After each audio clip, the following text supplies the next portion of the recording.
Guess what I'm making for dinner tonight? I'm gonna be cooking my absolute favorite food in this world. I can eat this for breakfast, lunch, or dinner.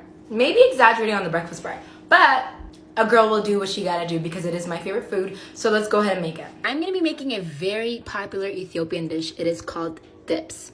As you can see here, I've already chopped up the beef and we have some of the spices I will be using in the main character right here called berbere.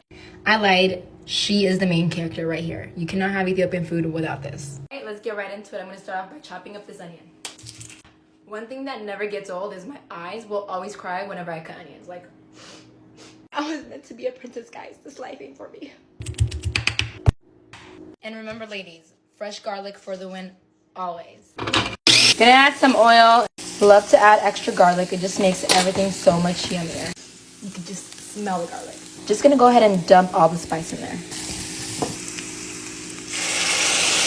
And can't forget about this spicy little thing. Depending on how spicy you like it, you just add more or less.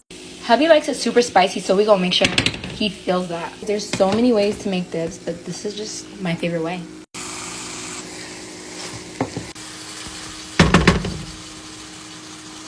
You're gonna feel that. Last but not least, I'm gonna be adding my tomatoes. And can't forget about my Ethiopian butter and some jalapenos. Yeah. All right, looks like the food's ready. Babe, food's ready.